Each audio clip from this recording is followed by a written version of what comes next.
تب جا کر یہ مسئلہ حل ہو پائے گا۔ دوسرا اہم ترین مسئلہ جس کی طرف میں توجہ دلانا چاہتا ہوں وہ مسئلہ ہے مسجد کے اماموں کا، مسجد کے مؤذنین کا، مدارس کے اساتذہ کرام کا۔ لاک ڈاؤن سے پہلے بھی یہ بات میں نے مختلف موقعوں پر عرض کی، اور لاک ڈاؤن کے زمانے میں اور اس کے بعد جو تازہ ترین صورتحال ہے اس کو دیکھ کر میں عاجزانہ اور مؤدبانہ یہ درخواست لوگوں سے کرتا ہوں کہ اللہ کے لیے ان ائمہ کرام، ان مؤذنین کرام اور ان اساتذہ کرام کی اہمیت کو سمجھیے۔ یہ دنیا میں بظاہر سادہ سے اور معمولی سے نظر آنے والے لوگ یہ اللہ کے مقرب ترین بندے ہیں۔ یہ جانتے تھے کہ مدرسوں میں پڑھنے کے بعد ان کو چند ہزار روپے کی تنخواہ کے علاوہ اور کوئی راستہ کمانے کا نہیں مل پائے گا۔ اس کے باوجود انہوں نے اپنے کو مدرسے میں لگایا، قرآن پڑھا، حدیث پڑھی، اور آج بہت معمولی تنخواہوں پر یہ ہمارے ایمان کو بچانے کا کام کر رہے ہیں، ہمارے دین کی نشر و اشاعت کا کام کر رہے ہیں، ہمارے نونہالوں کو قرآن پڑھاتے ہیں، دین پڑھاتے ہیں، شریعت پڑھاتے ہیں، اور اس کے بدلے میں ان کو کیا ملتا ہے؟ اس کے بدلے میں ان کو چند ہزار روپے تنخواہیں ملتی ہیں۔ اتنی تنخواہ جس میں کسی امیر اور کسی اچھے گھرانے میں صرف دودھ آتا ہے، اور جتنا ان کا مہینے کا چاکلیٹ کا خرچہ ہے، باہر گھومنے کا خرچہ ہے، اتنی تنخواہیں ان اماموں کو، مؤذنین کو دی جاتی ہیں۔ مجھے شرم آتی ہے ان تنخواہوں کا ذکر کرتے ہوئے جو عام طور سے ہمارے مسجد کے مؤذنین کو، ائمہ کرام کو اور اساتذہ کرام کو، مدرسے کے اساتذہ کرام کو دی جاتی ہیں۔ میں خاص طور سے اپیل کرتا ہوں، ان کو پہچانیے، ان کے مقام کو پہچانیے، ان کی عظمت کو پہچانیے، ان کی قدر کیجیے۔ ان کو ایسا مشاہرہ اور ایسی تنخواہ مسجد کی ہر مسجد کی کمیٹی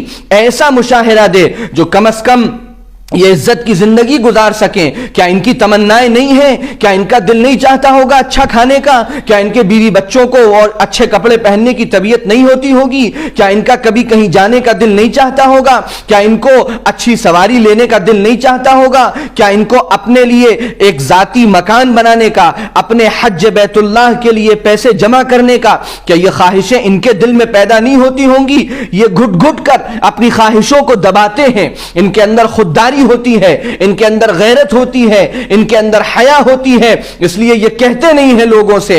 اے مسجد کے کمیٹی کے ذمہ داروں، میں آپ سب سے عاجزانہ گزارش کرتا ہوں، ذرا جھانک کر دیکھیے اپنی مسجد کے ائمہ کا کیا حال ہے، مؤذنین کا کیا حال ہے۔ اے مسجد میں نماز پڑھنے والے مصلیوں اور نمازیوں، میں آپ سے کہتا ہوں کہ آپ نے ساری ذمہ داری کمیٹی پر کیوں ڈال رکھی ہے؟ آپ کمیٹی کے لوگوں سے پوچھیں کتنی تنخواہ دیتے ہیں آپ امام کو اور کتنی تنخواہ دیتے ہیں آپ مؤذن کو۔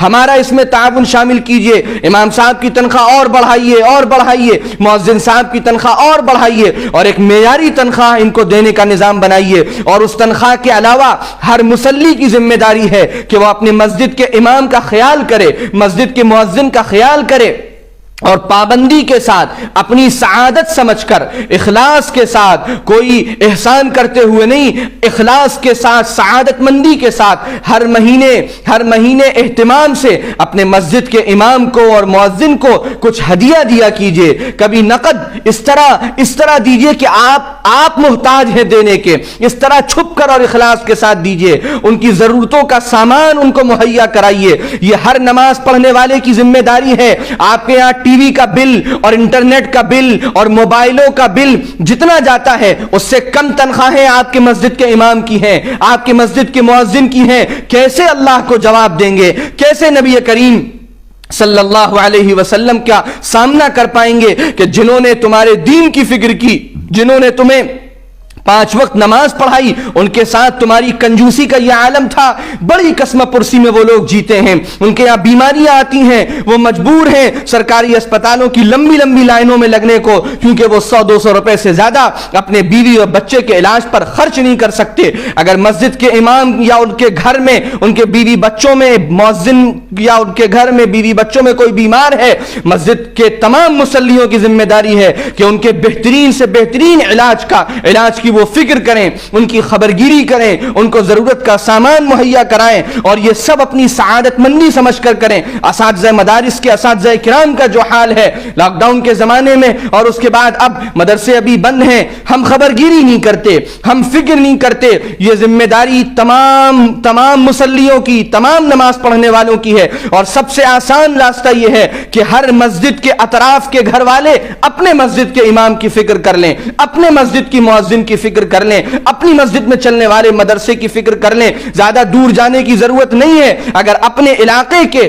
تمام مسلمان گھر والوں نے اپنے مسجد کے امام کی، اپنے مسجد کی مؤذن کی، اپنے مسجد میں چلنے والے مکتب اور مدرسے کے اساتذہ کی فکر کر لی، اور ان کو معیاری تنخواہ دینے کا فیصلہ کیا، اور ان کو ہدایہ دیے، اور چھپ چھپ کر ان کی مدد کی، ان کے ضرورت کے سامان مہیا کرائے، وہ ہمارے کام میں لگے ہیں، ہمیں ان کو فارغ کرنا ہے۔ یہ تنخواہ و مشاہرہ ہرگز اللہ کے قرآن کا بدل نہیں ہو سکتا۔ قرآن اتنی عظیم الشان چیز ہے، یہ تنخواہ، یہ ہدایہ، یہ مشاہرے، یہ صرف اس وقت کا جو وہ وقت اپنا نکال رہے ہیں ہماری خدمت کے لیے، یہ ان کو اس کے لیے ہے تاکہ ان کی ضرورتیں پوری ہوں اور وہ یکسوئی کے ساتھ ہماری خدمات انجام دے سکیں۔ یاد رکھیے، اگر ہمارے مسجد کے امام صاحب یا مؤذن صاحب یا ہمارے مسجد میں چلنے والے مدرسے اور مکتب کے استاذ اگر قسم پرسی میں جیتے رہے، گھٹ گھٹ کر جیتے رہے، اپنی ہر خواہش اور ضرورت کو وہ مارتے رہے، اور ہم عیش و تفریح میں لگے رہے، تو اللہ کے ہاں